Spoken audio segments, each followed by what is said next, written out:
Next topic electromagnetic induction. त्याच्यावरचे problems बघूयात आपण. First problem, magnetic flux through a loop of resistance 0.1 ohm resistance सांगितलंय, is varying according to the relation. हे magnetic flux कसं change होते त्याचं equation त्यांनी दिलंय. Phi is in milli weber, हे महत्वाचं. Time T is in second. What is the EMF induced in the loop at t equal to 1 second and magnitude of current. तर EMF किती induce होईल आणि करंट काय असेल असं त्यांनी विचारलेलं आहे. पहिल्यांदा गिवन डाटा कलेक्ट करू.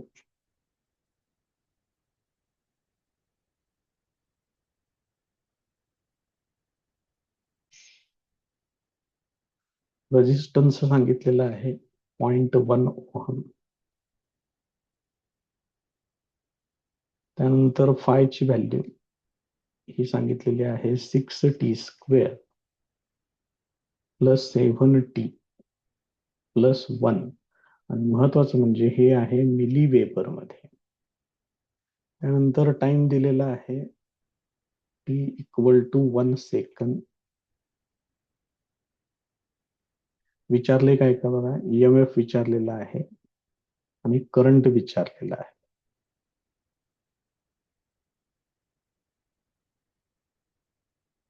Next section, formula and calculations.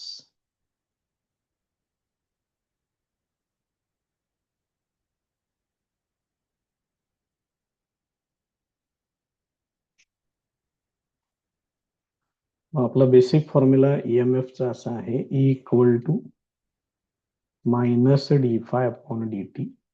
त्याची फक्त मॅग्निट्यूड कन्सिडर करतोय मी, त्यामुळे हे मायनस साइन तुम्ही काढून टाकू शकताय. आता ही जी फायची व्हॅल्यू आहे ती व्हॅल्यू तिथं वापरूया.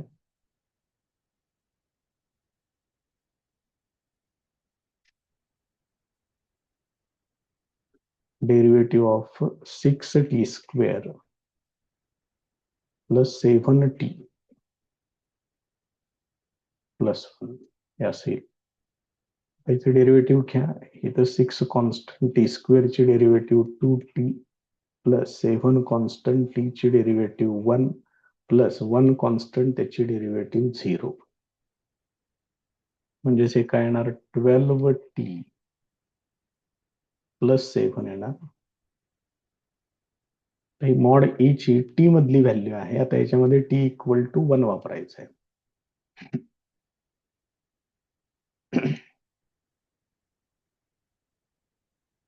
याच्यामध्ये वापरल्यानंतर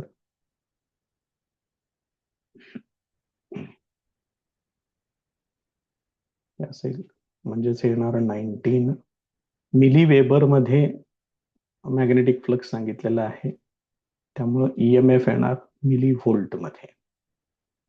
हे झालं तिथलं EMF इंड्युस्ड. तर त्यांनी रेझिस्टन्स दिलेला आहे.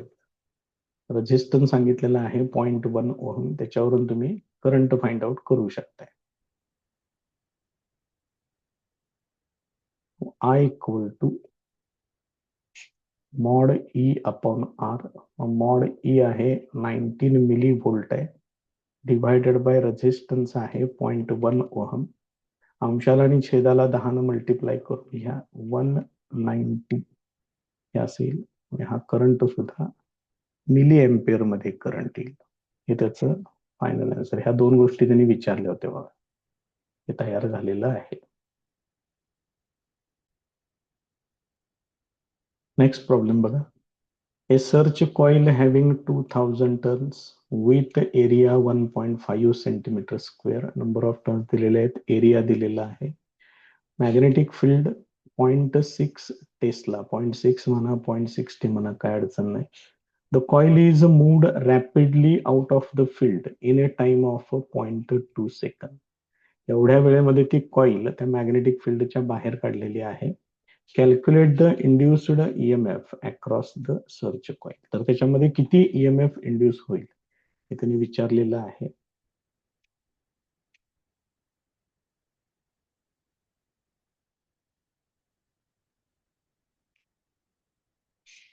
Given data number of turns दिलेले आहेत 2000.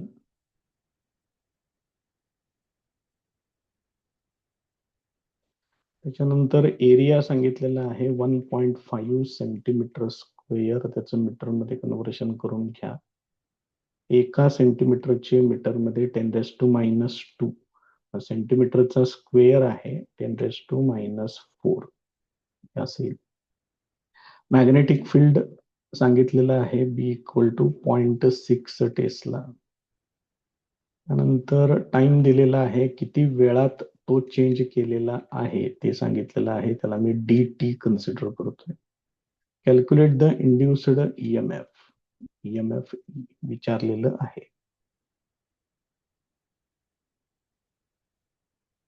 पुढचा सेक्शन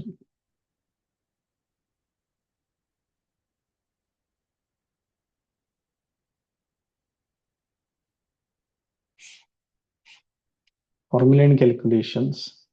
सगळ्यात पहिल्यांदा आपल्याला मॅग्नेटिक फ्लक्स पहिल्यांदा काढावं लागेल. त्यासाठी बेसिक बघा कशा पद्धतीने आहे. मॅग्नेटिक फील्ड हे आहे magnetic flux per unit area. याच्यावरून फाय इक्वल टू येणार बी इंटू ए. ह्याच्यात जर हे एन इक्वल टू 1 म्हणजे 1 टर्न साठी एवढं मॅग्नेटिक फ्लक्स असतं. माझ्याकडे आहे ते एन टर्न्स आहेत. Initial magnetic flux φ1 equal to ते येणार N into B into A असं येणार. मग ही व्हॅल्यू जरा फाइंड आउट करून घेऊया. therefore φ1 equal to number of turns आहेत 2000. बी ची व्हॅल्यू आहे 0.6 इंटू एरिया आहे 1.5 इंटू 10⁻⁻⁴. याला तर सिम्प्लिफिकेशन बघा. हे 2 इंटू 1.5 करतोय म्हणजे ते झालं 3. 3 न 0.6 ला मल्टिप्लाय करा म्हणजे होणार 1.8. आणि आता बाकीचं बघा काय शिल्लक राहते. इथं 10⁻³ आहे, हे 10⁻³ आणि हे 10⁻⁻⁴ हे असेल. याचा अर्थ ही व्हॅल्यू बघा, यांचं सिम्प्लिफिकेशन 10⁻³ 10⁻⁻⁴ 10⁻⁻1 शिल्लक राहील म्हणजेच 0.18 येणार आहे. 0.18 वेपर. आता त्यांनी काय सांगितलं परत पुढं, the coil is moved rapidly out of the field म्हटलंय. याचा अर्थ त्याचं फायनल मॅग्नेटिक फील्डच्या बाहेरच काढले त्या कॉइलला. त्यामुळे तिथं मॅग्नेटिक फ्लक्स तुम्हाला 0 घ्यावं लागेल. त्याचं एक वाक्य लिहूया इथं पहिल्यांदा. when the coil is moved out of the magnetic field,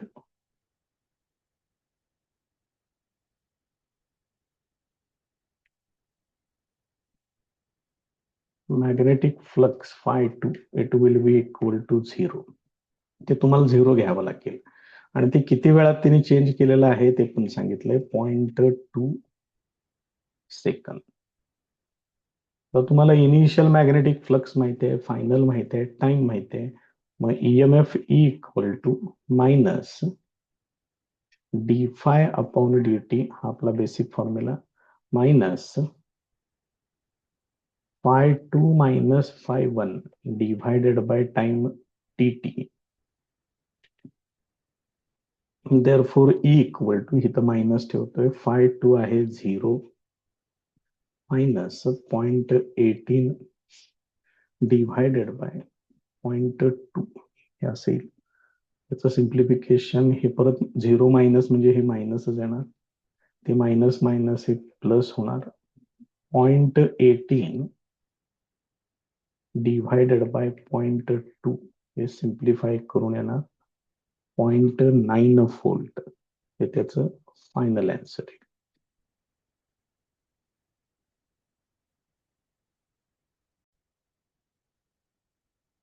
next problem बघा. A horizontal wire 20-meter long extending from east to west is falling with a velocity of 10 meter per second normal to the Earth's magnetic field of 0.5 into 10 raised to minus 4 Tesla. What is the value of induced EMF in the wire? सगळ्या terms अगदी व्यवस्थित दिलेल्या आहेत, फक्त formula तुम्हाला माहिती पाहिजे. Given data काय सांगितलंय, लेंथ दिलेली आहे 20 मीटर,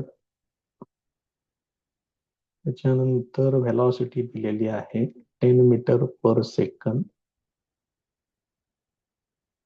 मॅग्नेटिक फील्ड सांगितलेलं आहे बी equal to 0.5 into 10 raised to minus 4 Tesla. What is the value of induced EMF?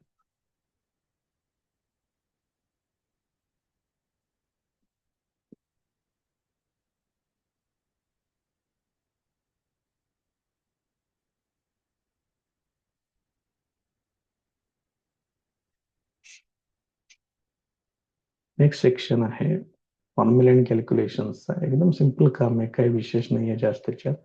E equal to B into L into V. So EMF induced equal to values वापरा याच्यामध्ये 0.5 into 10 raise to minus 4. Length सांगितलेली आहे 20 metre, त्यानंतर speed सांगितलेलं आहे 10.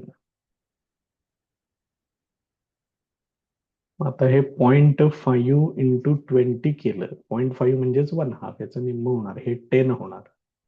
10 into 10 हे 10 square होणार. बघा लक्षात येते का, 10 स्क्वेअर आणि हे 10 रेज टू मायनस 4 म्हणजे 10 रेज टू मायनस 2 व्होल्ट, हे त्याचं आन्सर येणार. मग ह्याला तुम्ही कसंही तुम्हाला जसं पाहिजे त्या पद्धतीनं तुम्ही याला लिहू शकता. हे तुम्ही 0.01 व्होल्ट असं लिहिलं तरी चालेल, किंवा यालाच तुम्ही 10 into 10 raise to minus 3 volt म्हणजेच 10 मिली व्होल्ट असं पण लिहू शकता. कुठलंही लिहा चालेल, no problem.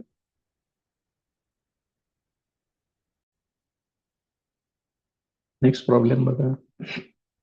An aircraft of wing span, म्हणजे त्याचे जे विंग्स आहेत, पंख आहेत, त्याची लांबी सांगितलेली आहे. म्हणजे हे एल आहे 50 metre horizontally in earth's magnetic field.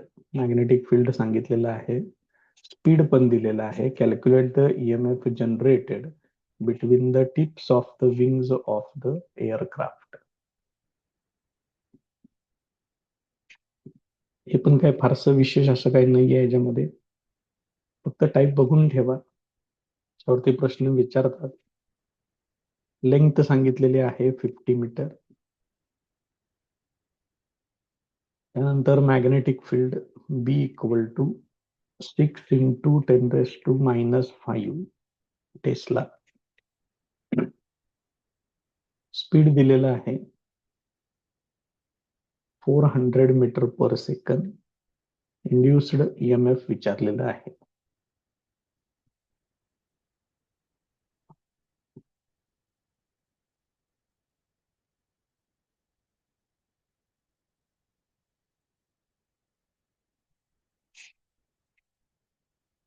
Next section.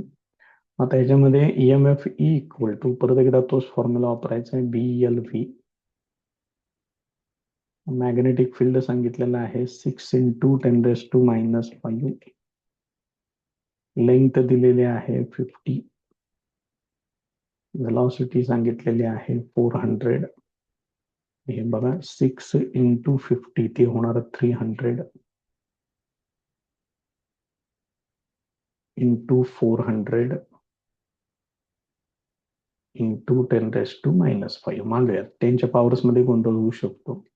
3 into 4 झालं 12.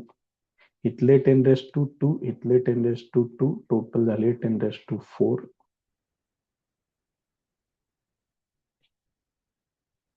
असे ना. Therefore, EMF E equal to ह्याचं टोटल किती होणार 10⁻⁻1 होणार म्हणजेच हे येणार 1.2 व्होल्ट एवढं EMF तिथं डेव्हलप होईल. नेक्स्ट प्रॉब्लेम बघा. Calculate the value of induced EMF between the ends of an axle of a railway carriage. 1.75 metre long त्या ॲक्सेलची लांबी दिलेली आहे. Travelling on a level ground with uniform velocity of 50 kilometre per hour. 50 kilometre per hour हे त्याचं speed दिलंय. त्याला आपण मीटर पर सेकंड मध्ये कन्व्हर्ट करून घेऊ.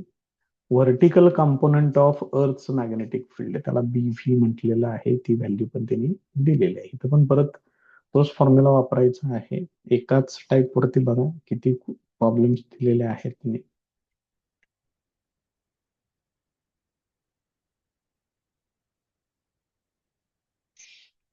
Given data length 1.75 metre. एक्सेलची लेंथ सांगितलेली आहे. युनिफॉर्म व्हेलॉसिटी सांगितलेली आहे 50 किलोमीटर पर आवर. हे किलोमीटर पर आवर काही नको आहे मला. 50 इंटू 5/18 मीटर पर सेकंड हे असेल. याला आपण सोडवतानाच बघू तिथं काय कुणाचं काय कॅल्क्युलेशन मध्ये कॅन्सल वगैरे करायला काय उपयोग झाला तर झाला. BV दिलेलं आहे. नुसतं बी लिहिलं तरी चालेल कारण दुसरं कुठलं आपल्याला याच्यात वापरायचंच नाहीये. 5 इंटू 10⁻⁻5 टेस्ला आणि EMF इंड्युस्ड विचारलेलं आहे.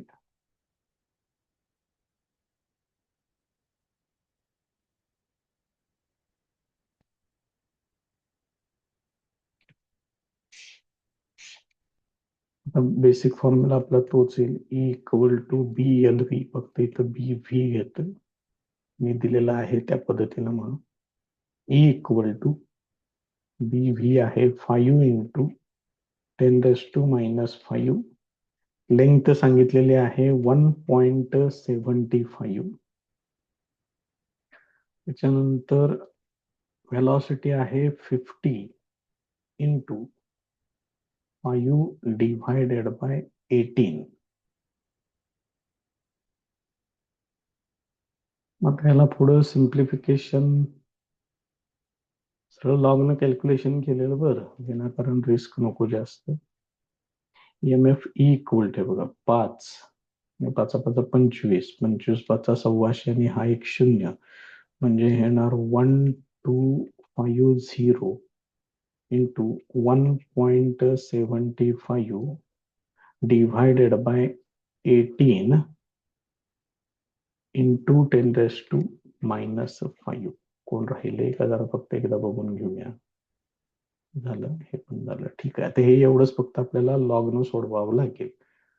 हे किती आहे बघा बरं 1250 म्हणजे 3.12 मध्ये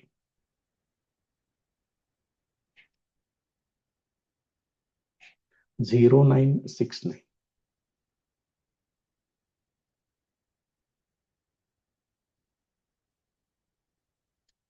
त्यानंतर 1.75 0.17 मध्ये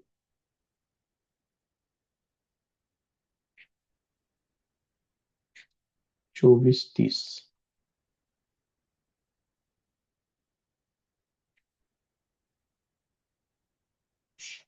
यांची बेरीज करायची आहे. 9 9 13 3 3. आता हे 18 त्याचं येणार 1.18 मध्ये 2553.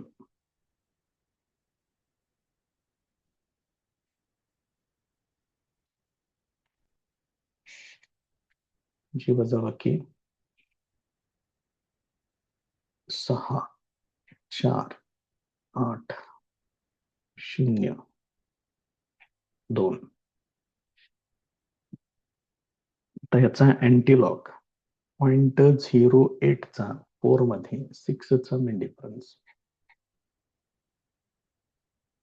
0.08 चा 4 मध्ये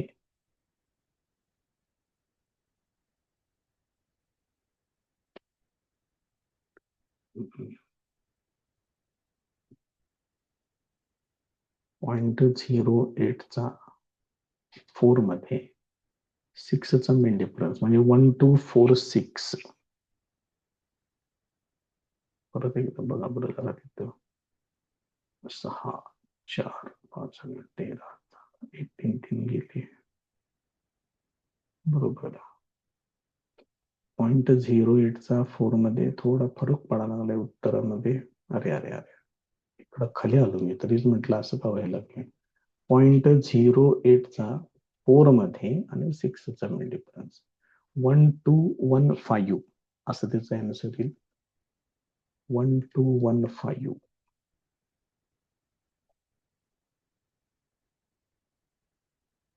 1.215 इंटू 10⁻² इथलं 2 ते पहिल्यांदा घेतलं आणि इथं 10⁻⁻5 म्हणजेच हे टोटल किती होणार आहे. E equal to 1.215 into 10⁻³ volt म्हणजेच ह्याचं फायनल आन्सर येईल 1.215 मिली व्होल्ट.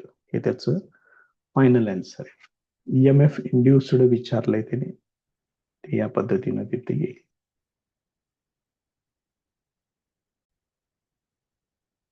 नेक्स्ट प्रॉब्लेम बघा. Metal disc is made to spin at 20 revolution per second. Frequency दिलेली आहे. About an axis passing through its center normal to its plane. The disc has a radius of 30 centimeter, 0.3 meter radius.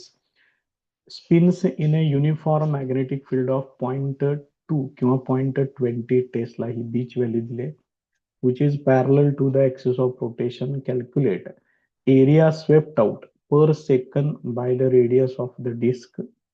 तर किती area sweep होईल किंवा किती area cover होईल एवढ्या रिव्होल्युशन्स मध्ये ते विचारलेलं आहे. The flux cut per second. तर फ्लक्स कट म्हणजे d∅/dt हे पण काढावं लागेल आणि तोच इंड्युस्ड EMF असणार आहे. ते वेगळं आणि परत विचारलेलं आहे. बघूया काय काय दिलेलं आहे. बराच मोठा प्रॉब्लेम दिसतोय पण प्रत्यक्षात काम कमी आहे. बघा जरा.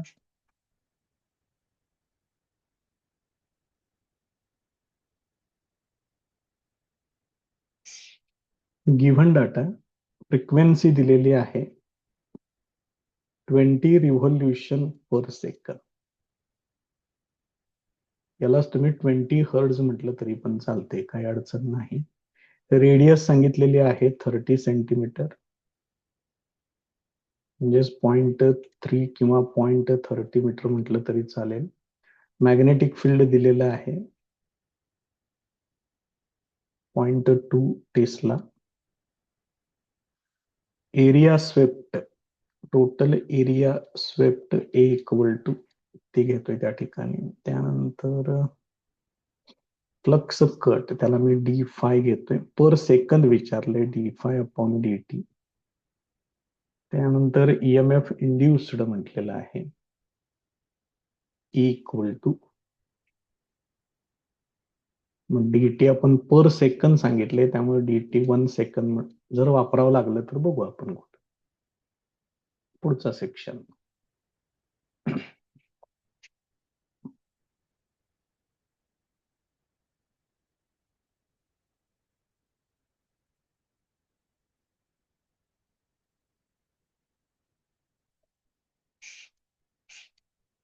Formula and calculations. Area metal disc आहे ती, त्यामुळे त्यानं एका रोटेशन मध्ये कव्हर केलेला एरिया हा त्या डिस्कचा एरिया असणार आहे. Area swept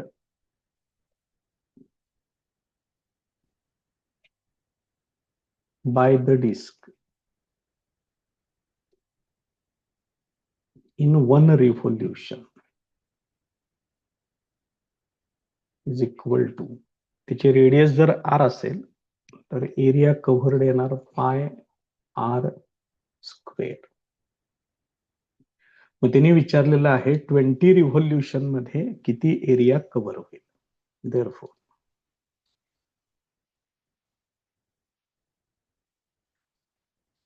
area swept by the disk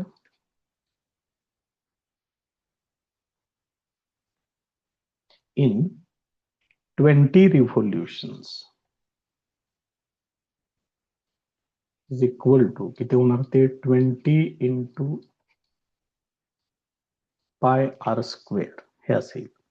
आता हे सोडवावं लागेल आपल्याला तेवढंच. त्यालाच आपण एरिया ए कन्सिडर केलेला आहे. Therefore A equal to 20 into 3.142 into radius किती आहे 0.3 त्याचा स्क्वेअर एरिया 20 3.142 0.3 चा स्क्वेअर म्हणजे हे आहे 3 into 10⁻⁻1 त्याचा स्क्वेअर येणार 9 into 10⁻⁻2. आता याचं सिम्प्लिफिकेशन बघा 20 into 9 ते होणार 180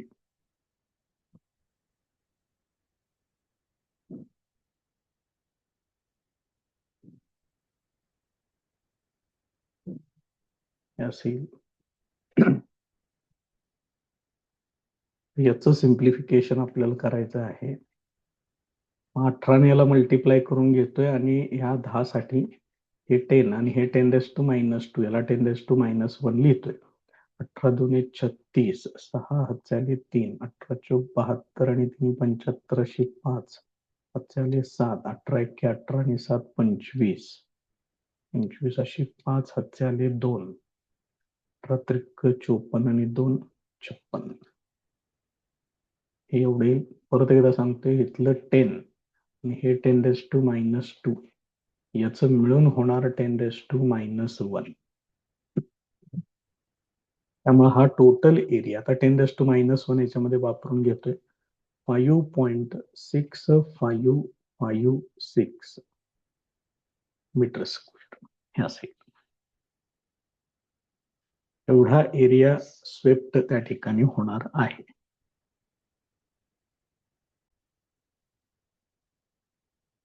आता दुसरा पॉइंट त्यांनी विचारलेला आहे की इथं change in magnetic flux per unit time किंवा पर सेकंद किती असेल. फ्लक्स कट पर सेकंद असं विचारलेलं आहे. काय कसं घेऊ आता आपण. सेकंड पॉइंट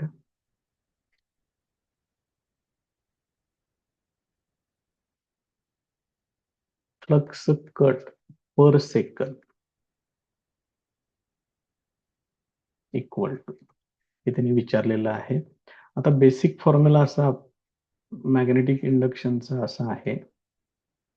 याच्यावरून तुम्ही phi equal to B into A असं घेऊ शकताय. मग एकूण चेंज इन एरिया आपण फाइंड आउट केलेला आहे तो एवढा आहे आणि मॅग्नेटिक फील्डची व्हॅल्यू त्यांनी दिलेली आहे 0.2 टेस्ला. बघा कशा पद्धतीनं आहे ते.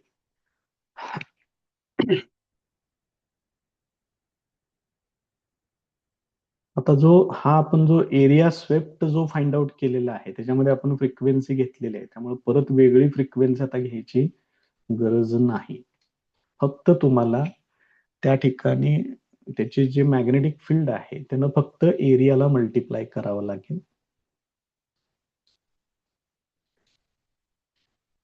Now change in magnetic flux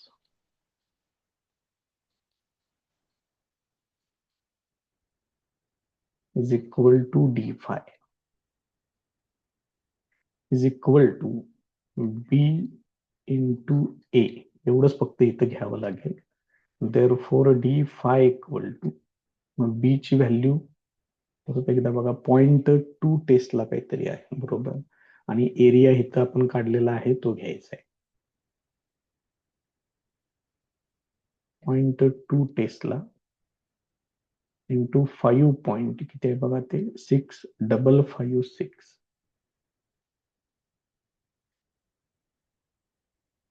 मग जर डायरेक्ट 2 मल्टिप्लाय केलं तर 10 पॉईंट काहीतरी येणार आहे. बघू पहिल्यांदा किती येते काय काय येते, मग डेसिमल पॉईंट आपण ठरवू. म्हणजे इथं 0.2 आहे, त्यामुळे 1 पॉईंट समथिंग अशी व्हॅल्यू त्या ठिकाणी येणार. बेसख 1200 2 हात झाले, 2 10 आणि 1 1100 1 हात झाले, 2 10 आणि 1 1100 1 हात झाले, बेसख 12 आणि 1300 3 हात झाले, 2 10 आणि 1 11 असं येणार. ही व्हॅल्यू त्या ठिकाणी येणार. सॉरी, हा चेंज इन मॅग्नेटिक फ्लक्स हे येणार वेबर मध्ये. बघा लक्षात येते का, त्याने असं विचारलेलं आहे प्रश्न, बघा परत एकदा, फ्लक्स कट पर सेकंद म्हटले.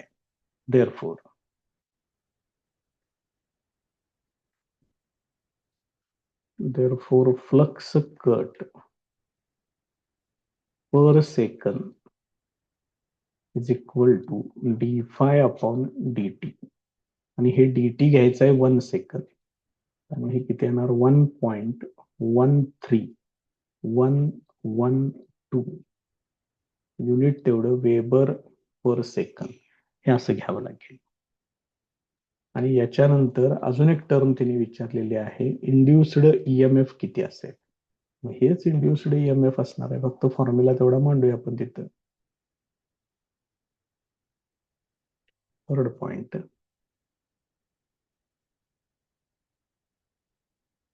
Induced EMF equal to mod E equal to, फक्त मॅग्निट्यूड घेतोय d phi upon D t, मग हीच आहे व्हॅल्यू ती. therefore mod E equal to 1.13112 unit फक्त बदला, ते फक्त करून घ्या व्होल्ट. हे त्याचं फायनल आन्सर. नेक्स्ट प्रॉब्लेम बघा. An AC generator has a coil of 250 tons, 250 ton सांगितलेले आहे. रोटेटिंग ऍट 60 हर्ट्ज फ्रिक्वेन्सी दिलेली आहे. मॅग्नेटिक फील्ड सांगितलंय 0.6 अपॉन पाय टेस्ला या पद्धतीनं आहे. 0.6 अपॉन पाय टेस्ला आहे ते, त्याच्यामध्ये काही गोंधळ नको परत. What must be the area of each turn, area विचारलेला आहे. मॅक्सिमम ईएमएफ सांगितलेला आहे 180 volt. Given data simple type आहे पण इम्पॉर्टंट आहे, फॉर्म्युले वगैरे व्यवस्थित तयार करून ठेवा. नंबर ऑफ टन सांगितलेले आहेत 250. त्यानंतर फ्रिक्वेन्सी दिलेली आहे 60 हर्ट्ज. पुढे मॅग्नेटिक फील्ड सांगितलेलं आहे 0.6 डिव्हायडेड बाय पाय टेस्ला. त्यानंतर एरिया विचारलेला आहे. मॅक्सिमम ईएमएफ म्हणजेच पीक ईएमएफ, त्याला आपण वापरतो E0, that is equal to 180 volt.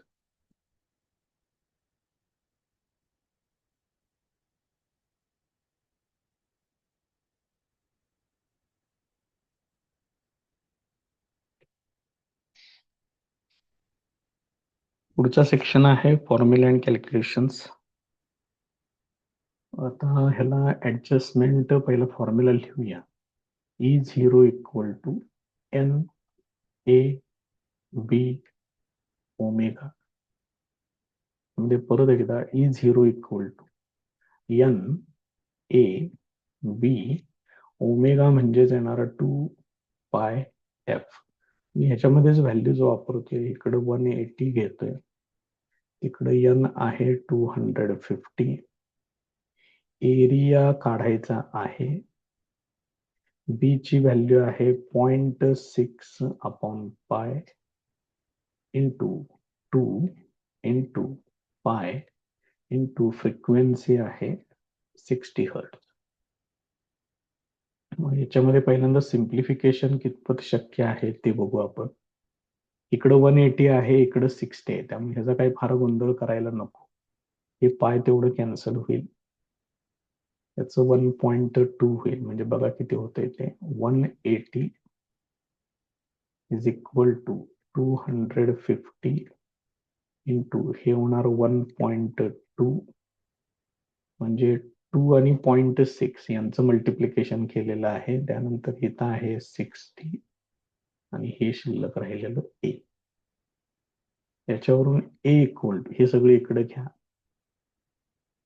180 divided by 250 into 1.2 आणि 60 या पद्धतीनं. इथं डायरेक्ट इथं भाग लागला 3चा. त्यानंतर इथं छेदामध्ये बघा एकदम simple area equal to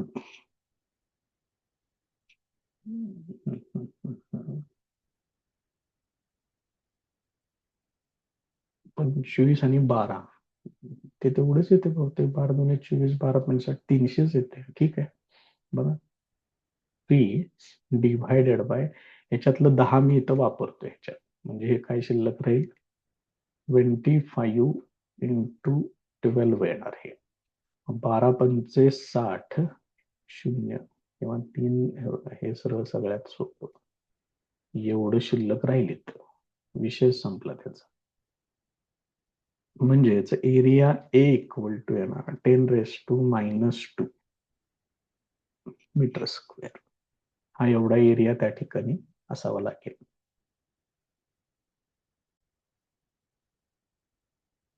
next problem बघा. At the instant the current through a coil is 0.2 ampere. Current दिलाय. Energy stored in its magnetic field is 6 milli joule. Energy stored in magnetic field दिले. What is the self inductance of the coil असं विचारलेलं. Given data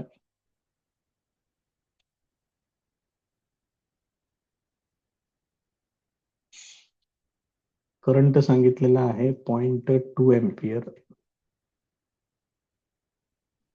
त्यानंतर एनर्जीसाठी you magnetic field साठी M वापरतोय 6 milli joule सांगितले. म्हणजे काय घ्यायचं 6 into 10⁻³ joule. Self inductance of coil L equal to question mark formula and calculations. Next section.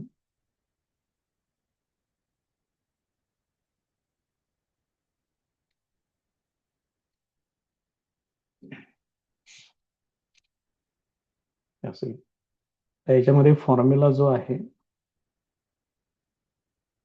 1/2 L into I² असा फॉर्म्युला आहे.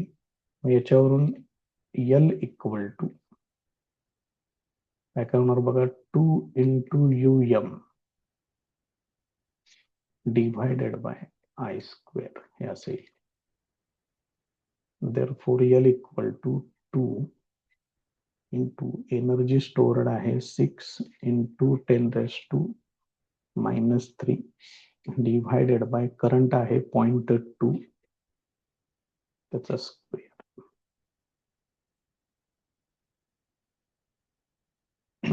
Therefore L इक्वल टू इथे येणार 12 इंटू 10⁻³ त्यानंतर हे आहे 2 इंटू 10⁻⁻1 त्याचा स्क्वेअर होणार 4 इंटू 10⁻² हे असेल. Therefore L इक्वल टू तर 3चा भाग लागेल. हे वरती जाईल प्लस होईल म्हणजे 3 इंटू 10⁻⁻1 होणार हे म्हणजेच हे येणार 0.3 आणि इंडक्टन्स आहे हेनरी मध्ये येणार ते.